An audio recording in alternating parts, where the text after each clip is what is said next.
Bom, galera, boa noite. Aqui nós estamos dia 15 de 3 de 23. Estamos aqui, né, na mais uma live bimodal. A gente vai fazer aqui uma conversa com o Borella. A dinâmica vai ser mais ou menos um primeiro papo eu e o Borella. E o pessoal que vai entrando, que está na sala, vai perguntar coisas, vai questionar e a gente vai, né, o epicentro aqui é o nosso querido Borella, que como uma atividade da escola do ano passado, e eu quero estimular isso, né? Quero ver se eu estimulo isso em todos os bimodais, pegar um case em que ele considera que foi um case de sucesso, ou mesmo um case de fracasso, pode ser também, né? E a gente fazer um aprofundamento daquele case para saber o seguinte: o que eu posso aprender com aquele case, né? E o que aquilo pode gerar de conceito, de padrão, para que a gente possa passar para frente, melhorar a capacidade da gente entender as coisas e, quando tiver um negócio parecido, poder ter uma atitude diferente ou até melhor e tal. Eu fiz os comentários do livro do Borella. Primeiro, né, tem ali uma parte que eu acho muito importante, Borella, quando você, e eu me lembro que a Patrícia também, que ajudou na escrita, futucou você, né? Então, assim, eu vou dizer para você que nunca mais eu vou deixar de pensar isso. Fala, doutor Wagner. Eu nunca mais vou esquecer isso. Aquela cena, gente, olha só, o que é um disruptor? O Borella me bota uma cadeira na casa dele, com a família toda, sobe em cima da cadeira. Aí o cara lá pergunta: vem cá, ô maluquinho, o que tu tá fazendo aí em cima da cadeira? Aí ele responde: eu quero ter um ponto de vista diferente. Olha, malandro, a criança. Então, isso, isso é a característica do disruptor. Eu não achei ainda pesquisas no mercado que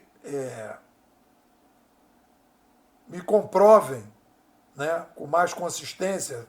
Às vezes o cara fala mente rápida, mente devagar, etc. Tal, mas existe, na minha visão, na minha experiência, existem os disruptores. E o Borella, no depoimento dele, quando ele é criança, né, quando o Borella é criança, ele faz essas atividades. Oi, Tereza. Quer dizer, o Borella já está subindo na cadeira para olhar diferente.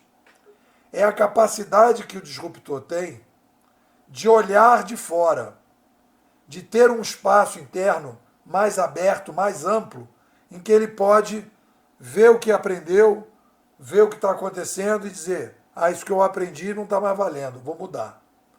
Então isso é uma coisa que me marcou no depoimento dele. Não esqueço mais. A outra coisa também é aquele teu depoimento, que eu também falei no artigo, do elefante, da sensação, o disruptor, né, ele fala: eu me senti um elefante inadequado, grande, meio fora de contexto. Isso é uma outra característica do disruptor. Essa dificuldade de encontrar os pares, encontrar a tribo, né? Então você é um disruptor entre incrementadores, isso gera uma situação. Então esse é um outro ponto que eu acho que a gente podia falar. E aí dentro da experiência Petrobras, né, tem várias coisas ali interessantes. Você chegar, e a gente fez ali uma divisão entre a filosofia que existe, e aí você fez uma separação ali na filosofia explícita e não explícita, né? E aí você lá na Petrobras, no projeto lá do Poço de Petróleo, existia um modelo, você viu que aquele modelo não funcionava, criou uma outra hipótese, levantou dados, criou a situação e fez todas as mudanças. Então eu acho que a gente pode conversar sobre isso. E aí queria, Borella, que você falasse aí, se apresentasse, começasse a falar e a gente vai futucando aí. Beleza. Primeiro agradecer, né, Nepo, até pela oportunidade e provocação da gente escrever. Estava até explicando para o Cláudio aí o que era esse texto, né, que você está chamando de livro. Acho que é a minha dissertação de mestrado na Escola de Pensamento, né? Vem com esse propósito, né? Eu estou na Escola de Pensamento desde fim de 18, né? Que eu fui almoçar a gente foi almoçar, acho que era dezembro de 18, né, Nepo? Na Desde então eu estou Cinelândia, na ali na escola. Cinelândia.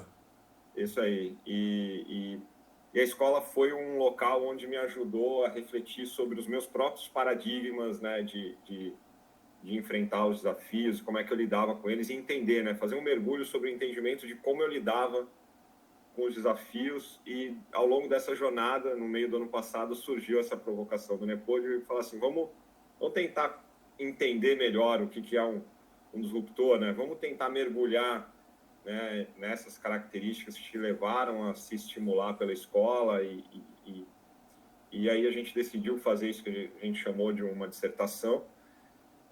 Eu sou engenheiro de formação, engenheiro mecânico, né?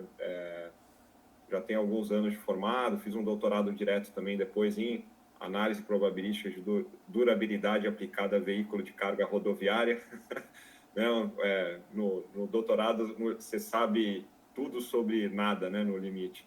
Então a frase, o título é o nada sobre nada que eu acabei estudando, né? Mas brincadeira à parte, eu tinha essa formação acadêmica, né? E o desejo, né? Com a provocação do Nepo, escrever o texto. E por ser engenheiro, a gente partiu para uma ajuda da Patrícia, que atua como ghostwriter, e ela fazia as entrevistas, e isso foi muito bacana, porque na jornada dela fazer as entrevistas, o Nepo ouvia depois a entrevista como um observador externo e voltava com perguntas, com provocações, aquilo que da conversa realmente tinha uma conexão com a escola de pensamento. Até me preparando para hoje aqui, eu estava lendo as minhas anotações sobre os áudios que o Nepo mandou, né? Então ele mandou, acho que tem uma histórica aí de uns 40 áudios, cada áudio eu depois cataloguei, fiz os comentários, o que o áudio trazia de bacana. Então, foi uma jornada sobre toda essa volta que eu dei. Acho que a provocação desse trabalho que o Nepo fez foi importante para eu mergulhar na minha história, mergulhar sobre aumentar o entendimento de quem eu sou com a perspectiva dos paradigmas da escola, né? E justamente quando eu encontrei a escola, eu estava em busca de paradigmas que explicassem o desafio que eu tinha naquele momento. Naquele momento tinha sido designado para estruturar a área de transformação digital da Petrobras para a companhia toda, né? Então foi o primeiro head de transformação digital da Petrobras. E um dos diagnósticos, né, que a gente logo capturou foi que o desafio era mais humano do que tecnológico ou de processo. E tem uma brincadeira que eu faço nas palestras que e processo quem escreve é o ser humano. Então, em última instância, quando a tecnologia está disponível, o ser humano é 2/3, né, do pessoas, processos e tecnologia. E aí, por eu sempre falar isso internamente, as pessoas falam, pô, você tem que conhecer o Nepo, tem que conhecer o Nepo, um dia a gente almoçou e eu entrei para a escola, né? E acho que justamente esse é um elemento o elemento da inovação era o elemento central que eu queria responder, né? A indústria de óleo e gás, ela sempre foi uma indústria que tinha cultura de fazer pesquisa e desenvolvimento, mas não tinha uma cultura de inovação, né? Então eu estava em busca dessa resposta, né? O que faz o ser humano inovar? Por que o ser humano inova? E a gente, liderança técnica e conceitual incrível do Nepo em 2020, tem o Civilização 2.0, que para mim faz o arcabouço, né, da explicação da importância da inovação. A inovação, eu acabei criando o entendimento que a inovação é mais do que a palavra em si, ela não é um buzzword, né? Ela é uma forma como o ser humano se adapta, né? É o mecanismo que o ser humano usa para se adaptar e transformar a sobrevivência da espécie, né? Isso ficou muito consolidado lá no livro, eu ajudei na revisão, eu estava num período mais disponível e pude ajudar na revisão. E essa jornada da dissertação, né, do que a gente chamou de dissertação, foi uma revisão, então, né? A gente fechou o ciclo, entendi o papel da inovação, entendi por que eu vim para a escola, para entender a inovação, né? A antropologia, ainda na época, antropologia da sobrevivência, né? Começou como antropologia da sobrevivência, a gente, explicando o papel da inovação, respondia a pergunta, mas e agora? Né? E agora? Aí a gente decidiu fazer essa etapa do mergulho, do autoconhecimento, e surgiram esses temas, né? Eu sempre fui tido como alguém que inovava e etc., mas não tinha muito claro como que eu fazia isso, né? E aí, nessa jornada da dissertação ano passado, o NEPO provocou muito em responder essa pergunta, né? E uma das coisas que surgiu foi justamente desafiar o paradigma. Acho que esse é um elemento muito importante, né? O paradigma, ele define, ele é quase como um direcionador de tomada de decisão do sistema formal, né? A gente tem um sistema formal que está rodando e os paradigmas são as super regras, né? Que estão ajudando a gente a tomar as decisões e fazer as escolhas no dia a dia. E às vezes a gente não percebe que o ambiente mudou e ele precisa de novos paradigmas para mudar essas escolhas ou para levar para uma função objetivo diferente, né? Então esse foi uma das primeiras coisas que a gente percebeu que tinha característica das minhas contribuições, né? Era ou ter uma percepção inicial que um paradigma estava levando para decisões não ótimas, né? Tudo começa com uma percepção, um sentimento. Pô, esse paradigma aqui parece que não está levando a gente está agindo de um jeito que está indo contra o que a gente queria resolver com esse paradigma. Então, começa com uma percepção, aí mergulha né, para conceituar aquilo e fundamenta, né, se aquilo é falso ou verdadeiro, com coleta de dados, né? Muito foco em coletar dados e evidências para melhorar a tomada de decisão. E a outra coisa, que também me provoca muito, que tem a ver com paradigma, é quando o pessoal fala que não tem paradigma, né? Não tem um paradigma estabelecido porque não dá, né? Essa é uma outra coisa que me empurra a me meter no problema e falar, não é possível, a gente não consegue refletir aqui e construir um paradigma, mesmo que ele tenha uma validade limitada, ou que ele tenha um tempo, né, tanto de escopo quanto de tempo, né, mas que pelo menos ele ajude a gente a melhorar a forma de decisão. Então, acho que esse foi primeira grande... Eu estou falando aqui, né, pô, se você quiser interromper... Não, eu acho que para o pessoal da escola, que eu acho que vai ser o caminho aí, eu acho que se a gente falar, conta a história da tua ida lá para Santos e quando você chegou porque nós temos aqui um case que é simplesmente uma economia de 60% do custo, só isso. Só isso. 60% de economia do custo de produção, Construção de poços, isso. de construção de poços de pré-sal. Só isso, 60% de economia. Então, é um case espetacular. Então conta aí, Varela, como é que foi a chegada. E aí eu falo para a galera, vejam o filme, a série Mindhunter, vejam o Unabomber, vejam A Grande Aposta, que é tudo isso que o Borella vai contar, tá lá nesses filmes, nessas séries e filmes. Fala, Borella. Bacana, entendi, né? Pô, deixa comigo. Não, primeira chegada lá, né? Ainda muito jovem de Petrobras, eu tinha poucos anos de Petrobras e fui para trabalhar como projetista de perfuração, fui até o projetista de perfuração do produtor 1 do Polo Pré-Sal da Bacia de Santos, era o 13º poço, né? Tinham tido 12 exploratórios, aquele era o primeiro de produção. E quando você sai da fase de exploração e vai para a fase de produção, aí vem a linha de montagem, né? Você saiu do protótipo e foi para a fábrica. Agora você tem que ganhar produtividade e repetibilidade, né? E tinha uma cultura na companhia, principalmente na área de poços, que era focar no tempo perdido. Então, o tempo total de construção era o tempo útil, mais o tempo perdido dava o tempo total. Só que esse tempo perdido levava para evitar o tempo perdido, você criava tempos úteis que evitavam o tempo perdido, mas eles aumentavam o total. Né? Você fala assim, não, então já que eu corro o risco de perder tempo se eu fizer desse jeito, eu vou fazer de um jeito mais lento, mas que eu não vou sair do planejado e não vou perder.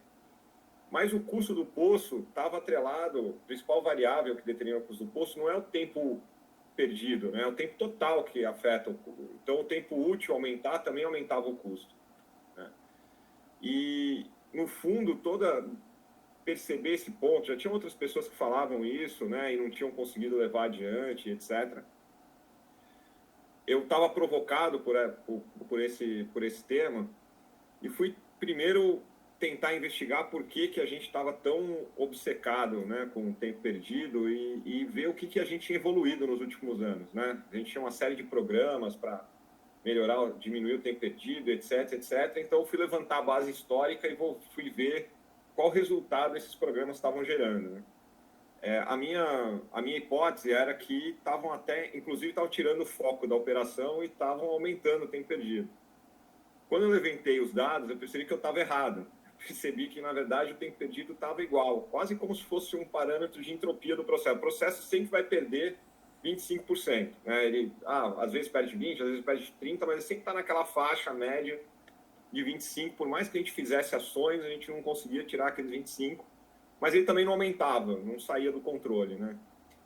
E aí eu percebi que, por outro lado, o tempo total aumentava ao longo dos anos, né? E aí eu vi que a minha hipótese inicial estava errada e resolvi fazer essa outra hipótese. Vamos focar então agora no tempo total? E na hora que a gente passou a olhar o tempo total, mudou completamente o jeito de olhar o problema, porque antes só tinha uma coisa que a gente atuava, né? Como é que a gente evita esse tempo perdido? Quando você foca no tempo total, você tem 3 coisas para prestar atenção. Você pode reduzir o tempo perdido, você pode melhorar o desempenho daquilo que está no tempo útil, que você vai ter que fazer de qualquer forma, e você pode focar em tirar coisas da execução. Como é que eu tiro coisas do meu caminho crítico, né? Do meu tempo total, do meu tempo útil, que eu posso fazer em paralelo, que eu posso efetivamente tirar de vez, né?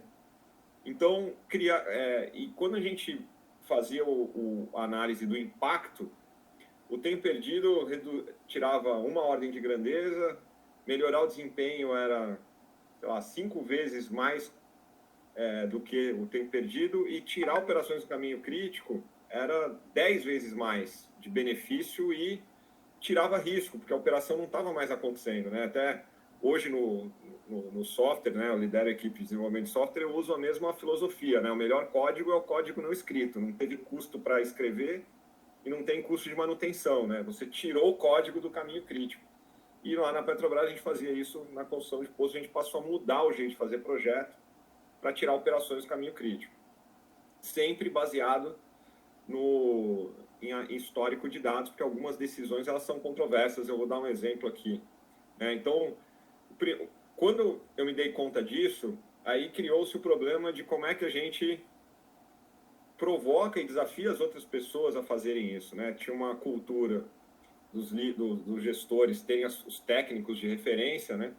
E aí o único jeito de convencer quem era comprometido com o resultado era com fatos e dados, né? Tinha que levantar histórico de todos os postos de construção, fazer a probabilidade de ocorrência, a distribuição probabilística, né? E o meu doutorado em análise probabilística ajudava, até o pessoal brincava comigo que eu era estatístico, eu tinha doutorado em estatística, mas é porque eu fazia uso do meu conhecimento de estatística para fazer as pessoas mudarem de opinião, né? E aí o jeito deles tentarem diminuir a minha influência era brincar que eu tinha doutorado em estatística, por isso que eu estava fazendo aquela abordagem, né? Mas esse processo de convencimento foi encontrar os stakeholders que estavam dispostos a buscar melhor resultado, que estavam dispostos a mudar a opinião a partir de fatos e dados, e tinha que levantar os fatos e dados. Então, uma das primeiras coisas que a gente fez que estava no meu escopo de tomada de decisão tem um equipamento que você instala no poço, você faz várias operações no poço, né? E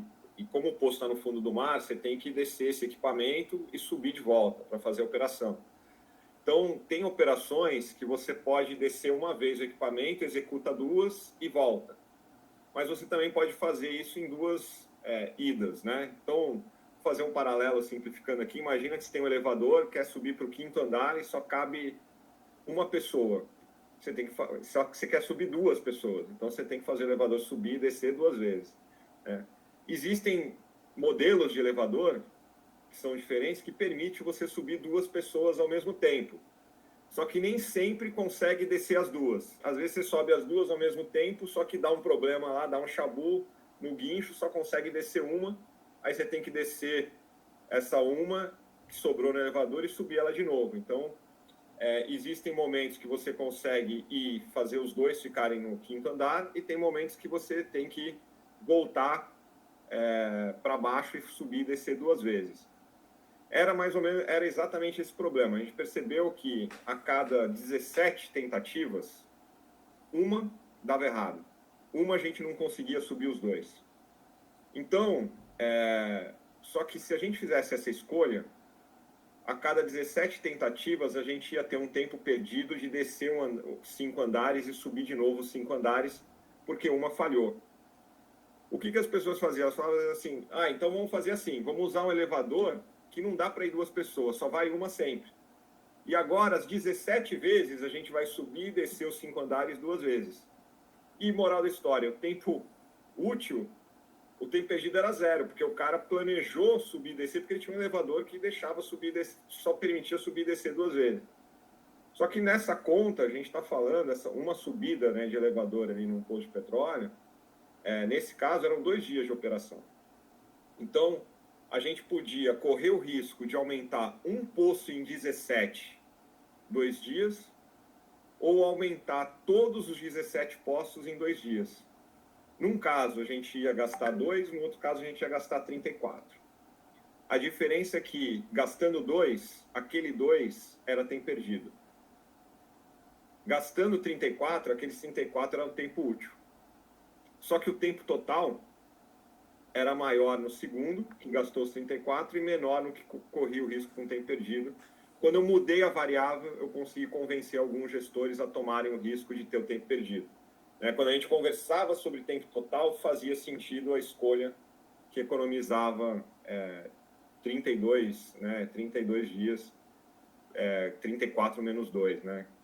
Então, esse foi um exemplo muito fato e dado, muito histórico, levantar a probabilidade, a gente tem que levantar todos os postos, quantas vezes tentou fazer conjunto, que deu errado, e monitorar essa variável para mostrar que era verdadeira. Né? Então, tem um processo de prova, né? Só que, nesse exemplo, né, acho que o que é muito positivo uma vez que você tem um paradigma novo, ele muda a decisão. O mesmo cenário, os mesmos dados. Com um paradigma, a decisão é por um caminho, com outro paradigma, a decisão é pelo outro caminho.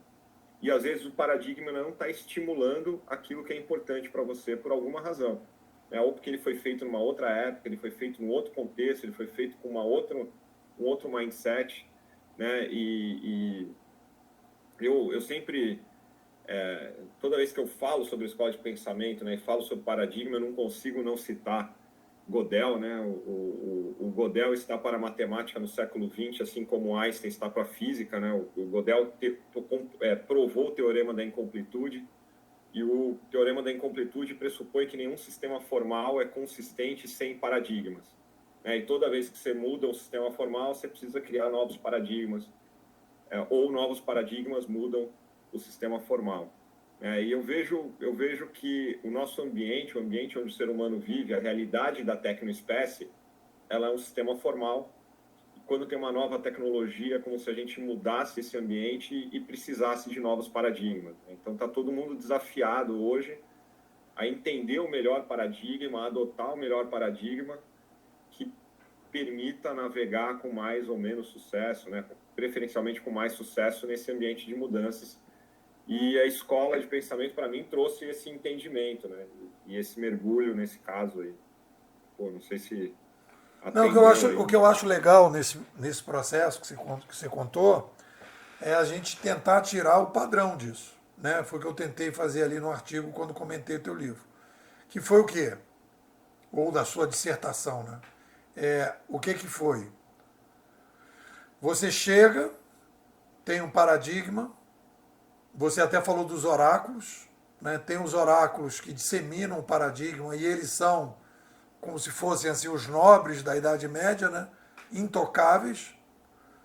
E aí você chega e diz, cara, eu acho que é outra perspectiva. É o que você vê exatamente no filme Mindhunter, no filme Luna Bomber, na Grande Aposta. É um disruptor que diz, cara, vamos pensar de uma outra maneira esse problema. E toda a confusão que gera, toda a resistência que gera, né? E aí depois, no final, os resultados começam a aparecer. O cara do Nabomber, ele acha o terrorista, o cara do Mindhunter, ele vai descobrindo serial killers, que ninguém conseguia descobrir, o cara da grande aposta ganha uma fortuna e você economiza 60%. Então esse é um padrão. Você tem um paradigma, você analisa, você vê se ele funciona, propõe outro, aí tem todo um trabalho de convencimento e tal, e aí vai, não sei o quê, e foi isso que te alçou, na minha opinião, e deve ter sido isso exatamente, esse maravilhoso resultado, a ser um gestor, ser o head de transformação digital da Petrobras.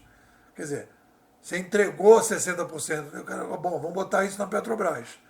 Então, acho que esse é o... tentar entender isso é o fundamental. Né? E acho que é importante para a gente aqui da escola entender que o disruptor, Tereza está vivendo isso, né? Vive esse incômodo. Na série Mindhunter, pô, naquela série do Unabomber, eu me lembro da cena que ele diz assim, esse perfil que vocês estão propondo aqui, eu acho que não tem nada a ver. Aí o cara que é o coordenador lá do grupo contra o terrorista, né, que tinha um grupo enorme, 100 pessoas, né, ele diz, você não está aqui para questionar, você está aqui para tocar. Isso aqui é uma orquestra. E você é um instrumento. E o cara não aceita aquilo. Ele diz, não vou tocar essa música porque essa música não vai resolver o problema. E aí ele fica batendo. Ele é afastado do grupo, ele continua, aí depois ele tem uma crise com a família dele, todo um problema emocional, até que ele consegue chegar no terrorista, e aí apresenta lá o terrorista e consegue empreender o cara. O cara sozinho naquela briga. Então tem uma coisa que eu acho legal, Borelli, para o pessoal, dizer o seguinte. Isso é uma regra importante. A incrementalidade é grupal. A disrupção é individual. Ela se inicia com o maluco. Depois você vai agregando mais gente. Mas é a cabeça de alguém que vai dizer, não é assim. E isso as pessoas não entendem quando a gente fala de inovação. E fala de inovação disruptiva. Porque a gente não... Eu acho uma doideira, porque as pessoas falam e não separam esses dois perfis. O disruptor do incrementador. Aí se o cara é disruptor, fala, meu irmão, então prova aí, mostra aí, etc. Tal. Tem que esperar o disruptor. E o cara é perseguido. O que tu acha disso, Borella? Esse para mim é o grande desafio, né? Eu falava, quando eu estava na transformação digital, né, e criando a área, e criando com o próprio tema da inovação, né, trazendo a reflexão sobre a inovação, falando, galera, a gente só fez P&D, a gente não fez inovação.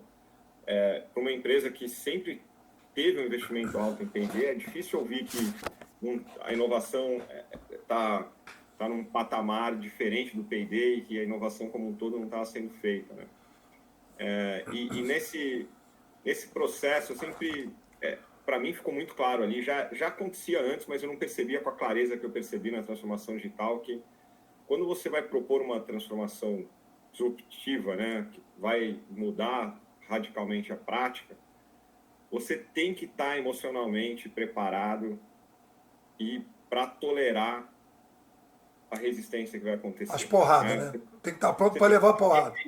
Você tem que saber que vai tomar porrada, né? Acho que a habilidade, né, é construir o pitch e pivotar o pitch. Acho que quando eu falo fatos e dados, era a forma que eu construía o meu pitch, né? Eu levantava um histórico de dado, mostrava que as decisões se mudassem, né? Eu pegava o histórico, rodava o histórico com um novo modelo de decisão e mostrava que isso mudaria o impacto, o resultado, né? Tinha essa jornada e tem que ter essa resiliência de repetir, firmeza de propósito, né? Eu acredito, a gente tem que estar pivotando, tem que entender, acho que tem uma outra parte no pitch, na venda, né, e na comunicação, tem que estar com a escuta aberta também, né, com foco no cliente, né?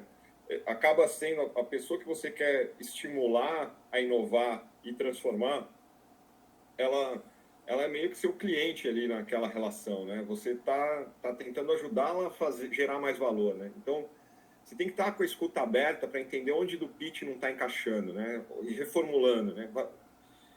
Para todas essas frentes, esses diferentes momentos, o argumento inicial muitas vezes não era o último, né?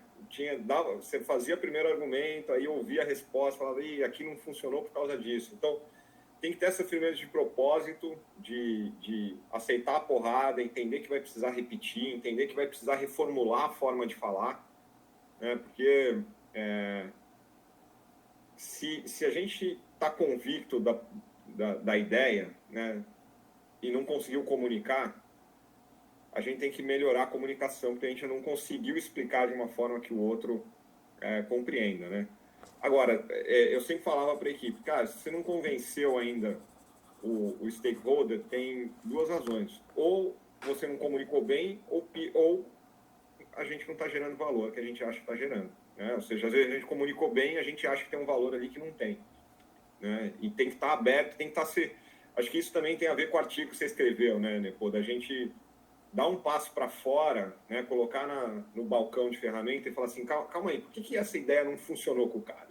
Né, você tem que voltar a ideia para a bancada e falar, cara, pô, eu pintei aqui com uma cor que o cara não gosta, ou deixei uma geometria que o cara não gosta, não pluga aonde ele precisa plugar, e ter essa escuta, ter essa reflexão para ajustar. O cerne da ideia que está na bancada é o mesmo, né? Mas você está melhorando e adaptando a comunicação dele. Mas de fato é cansativo. E tem duas coisas que eu quero comentar, Borella. Uma coisa importante. Todas as empresas, seja elas quais forem, todas as pessoas fazem inovação. O que varia é a taxa. Você vai no hortifruti, o cara trocou o chuchu que estava na esquerda e botou na direita. Inovação. Incremental. Por algum motivo ele fez aquilo. Né? Todo mundo inova. O que varia é a taxa de inovação. Então, assim, a gente tem que trabalhar com isso. Então, a Petrobras inova, todo mundo inova e sempre inovou, só que a taxa de inovação era baixa. Você pode falar de taxa de inovação, da participação das pessoas na inovação. Então, isso vai variando. E eu acho que, agora me fugiu, tinha um segundo ponto que eu queria falar, mas me fugiu, depois eu vou lembrar.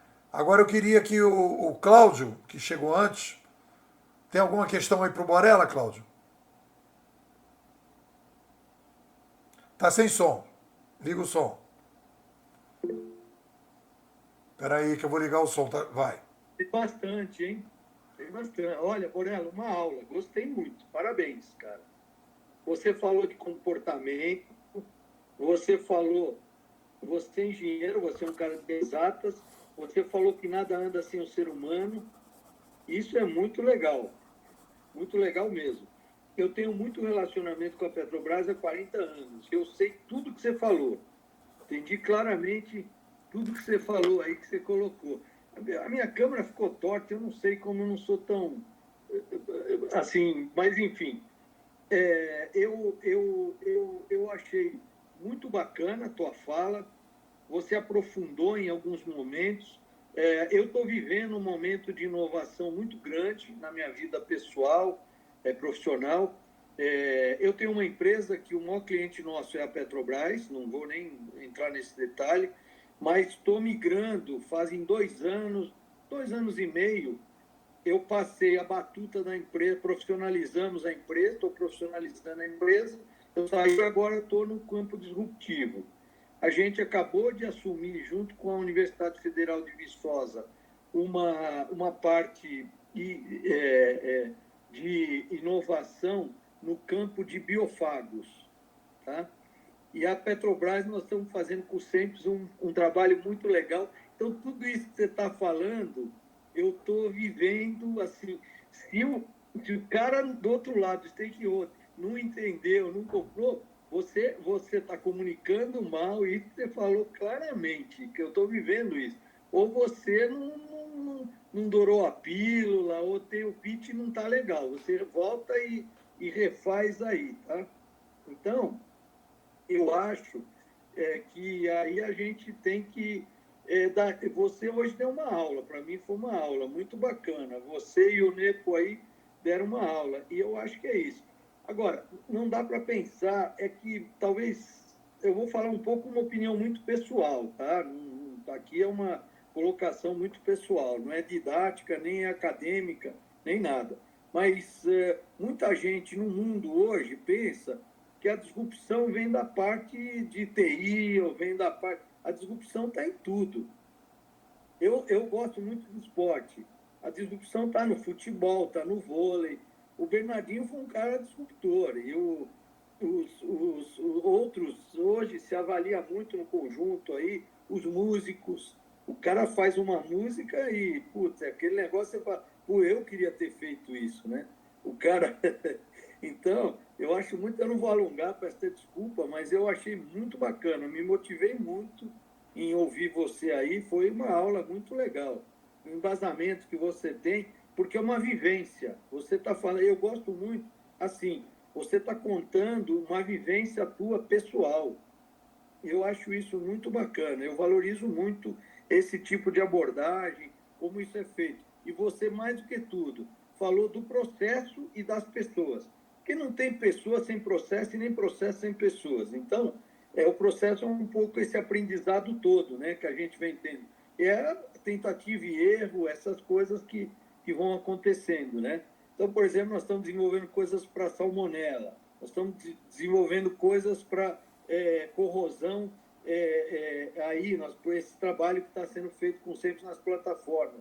A gente está sofrendo bastante, mas está muito legal, porque a corrosão através de bactérias, de uma coisa é um negócio grave, você conhece isso talvez melhor que eu, mas eu estou acompanhando. E é muito legal andar com o grupo, porque o grupo tem uma expectativa, né? E todo mundo fica, depois de um certo tempo, você passou a ter o holofote em cima de você. Então, você tem que saber lidar com isso também, né?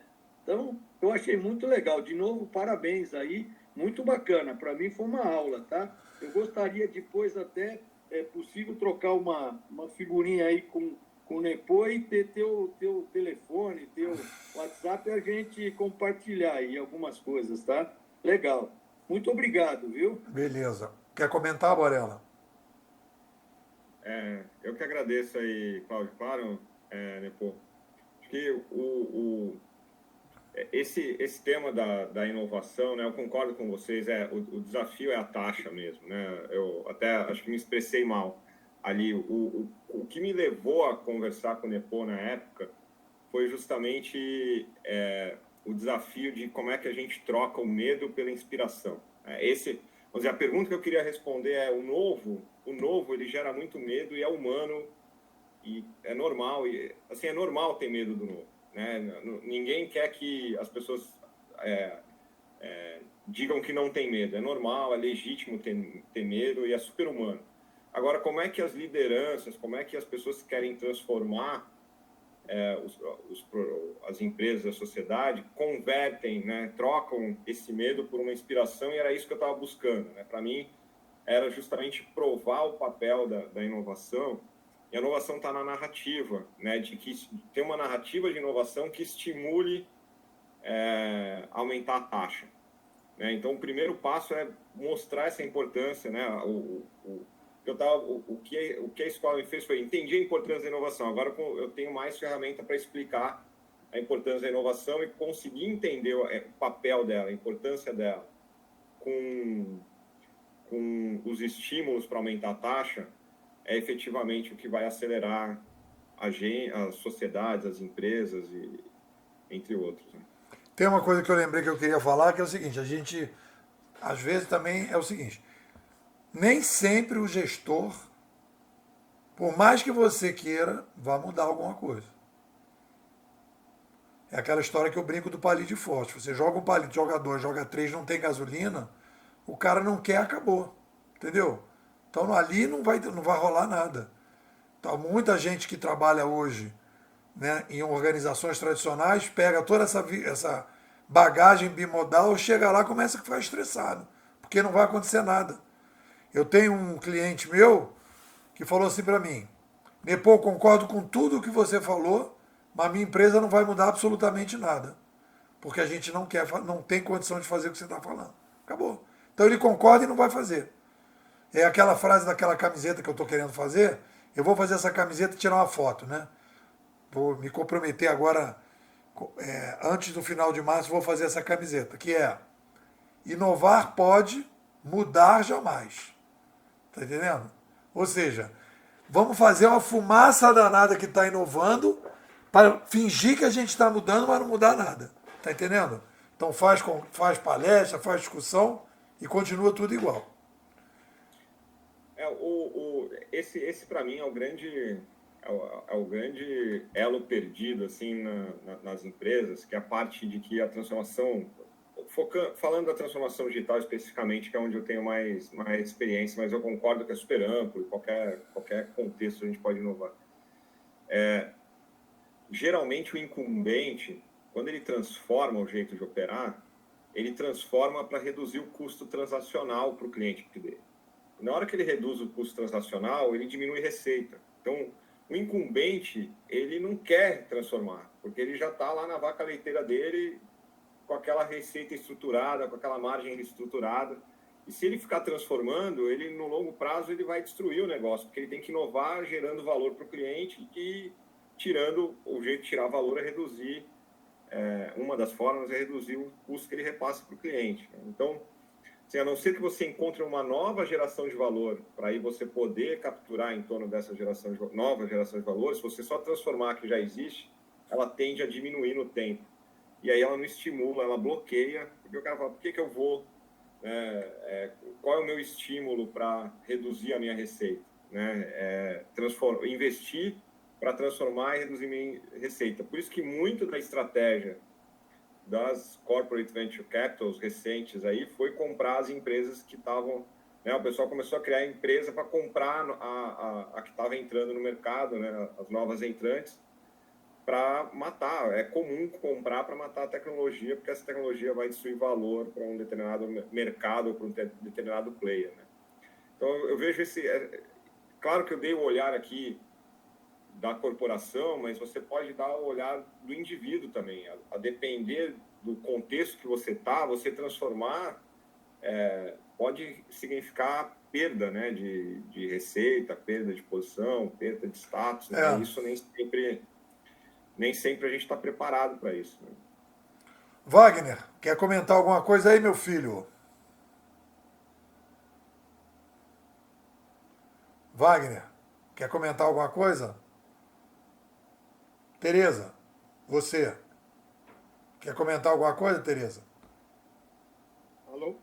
Deixa o Wagner depois da Tereza. Espera, Tereza. Vai, Wagner. Eu tava com o telefone no bolso. Agora era muito legal sua apresentação aí. Bem mesmo, eu queria só destacar esse ponto que você está falando, né?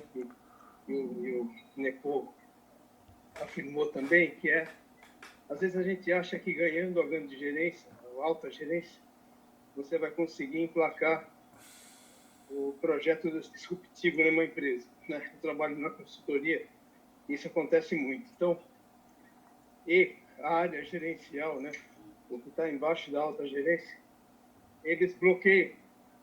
Se eles quiserem, eles bloqueiam qualquer projeto, mesmo que ele seja bom.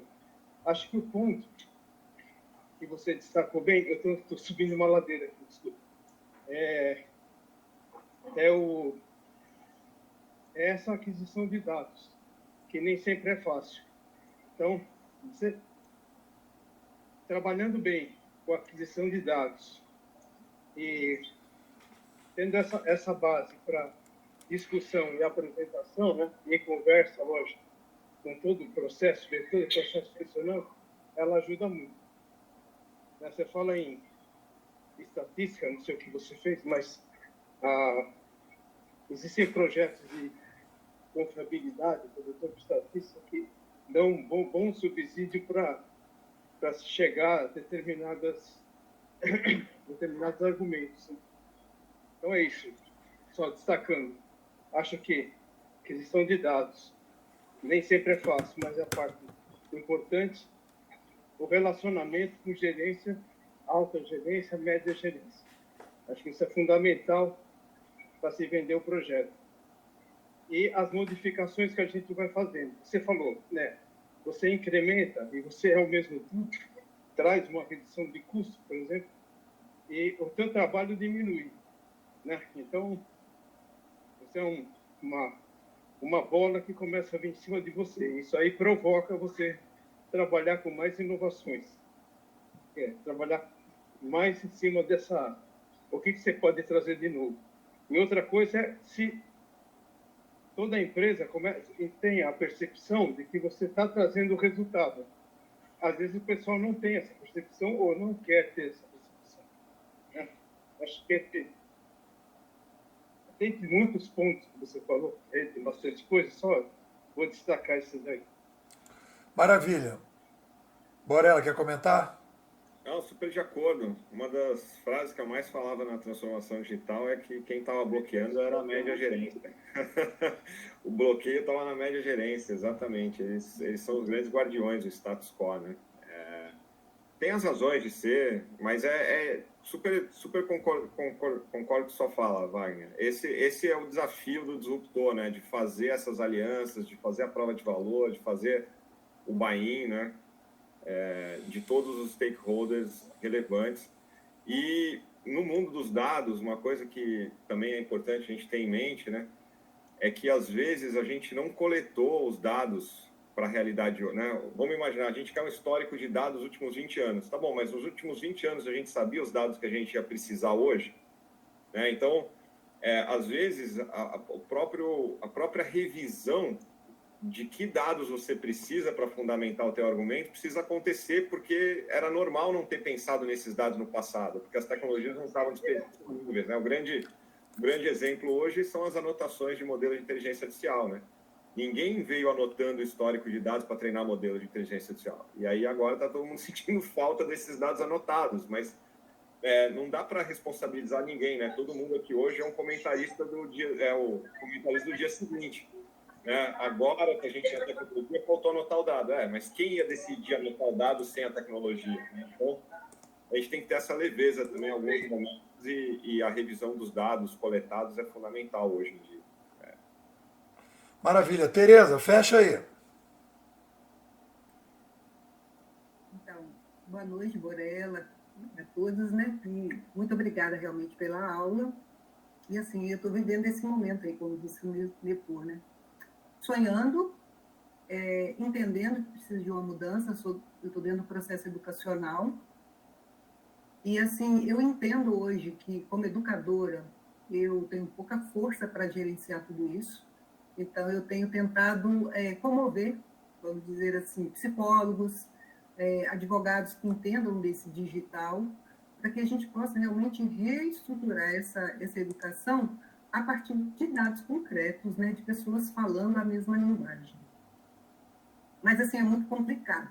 Então, assim, eu só vou fechar aqui lendo, depois que eu fiquei na Nepô, mostrando lá o que é a cyberlogia e tal, com os psicólogos, me disse assim, eu ganho mais dinheiro falando que é um vício, e que os meninos estão todos viciados. Então, por enquanto, ainda não acredito muito nisso aí, porque lá no consultório não vai dar certo. E o outro, depois disso tudo, me mandou isso aqui que eu vou ler para vocês. Oi, Tereza. Depois da reunião, eu pensei sobre o que foi discutido, apresentado e avaliei que talvez agora não seja o momento para eu me comprometer com um projeto como esse. Eu vou focar nos meus estudos, na minha prática dentro da psico, pelo menos por agora, eu estou começando. Agradeço bastante pelo contato, pela abertura, e apresentarem um pouco dessa proposta grandiosa. Então, assim, isso te derruba, né? Você está ali achando, o cara vai voltar e fala assim, poxa, bacana, eu vou te ajudar um pouquinho nisso daí e tal. Porque o que eu estou pedindo, até para vocês entenderem, é que quando chegar um menino com um problema lá da escola, em que ele está lá com o celular, que ele está incomodando, que ele não presta atenção na aula, que pelo menos tenha um psicólogo, vou colocar cyberlogista, que vai olhar e falar assim, é porque você está fazendo uma aula que não compete com o celular, não compete com esse digital. E porque assim, os garotos que eu entrevisto, eles me falam assim, eu fico calado lá dentro do consultório, porque o psicólogo, ele quer ganhar dinheiro do meu pai. Ele sabe que eu não estou maluco. Eu quero aprender de outro formato, e a sala está muito chata, por isso eu durmo lá dentro. Então, assim, eu estou nesse processo agora, fazendo algumas entrevistas, criei um forums, né, para estar falando com esses educadores pela tangente, vamos dizer assim, e com esses psicólogos e garotos também que vão me ajudar com dados. Beleza. Bom, Borella, fecha aí, para a gente terminar. Qual é a tua conclusão aí dessa nossa conversa?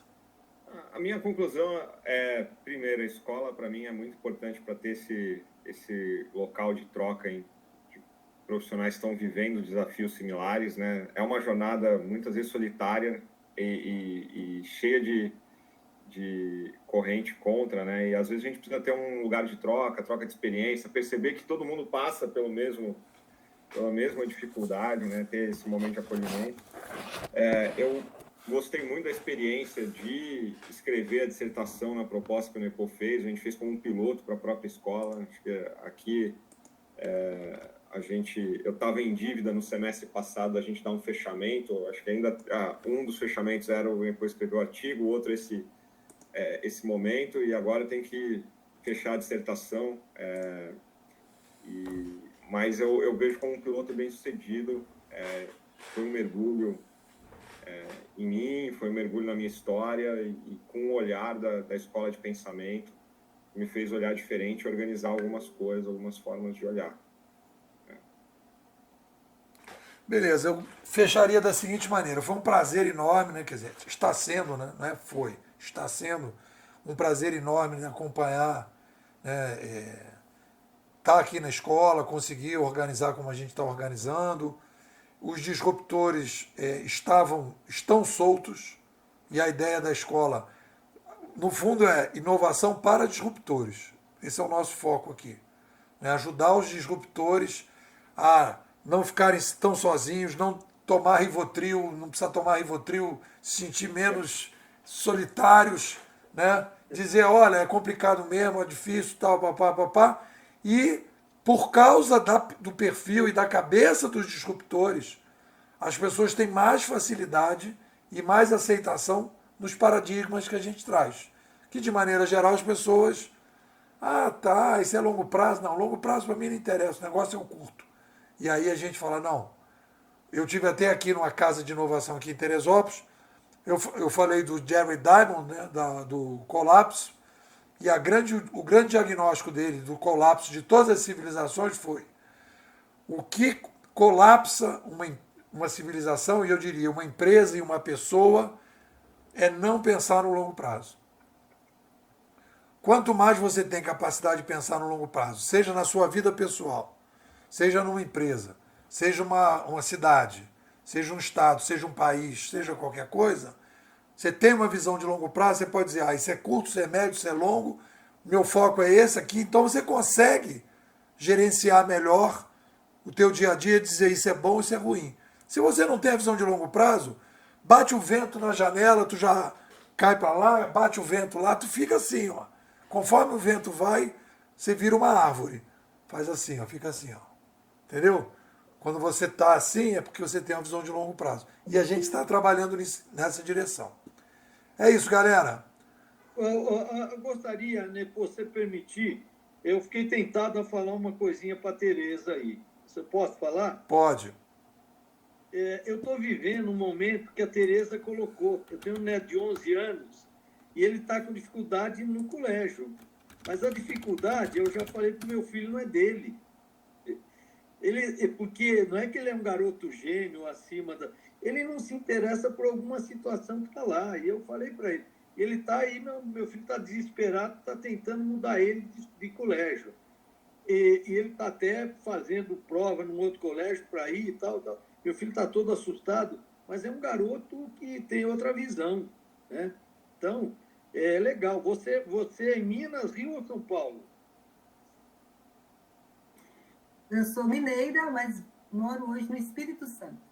Ah, no Espírito Santo. Então, você está no lugar certo para viver bem. Com o Espírito Santo, você vai estar sempre bem. Amém. Bom, galera, Desculpa, era só isso. beleza, agradeço vocês todos aí, tá gravado, e aí acho bom o Borella ouvir de novo, né, escutar de novo o que ele falou, para consolidar. É isso, pessoal, um grande abraço, até a próxima. Até a próxima. Obrigado. Tchau, tchau. Tchau. Abraço. Tchau.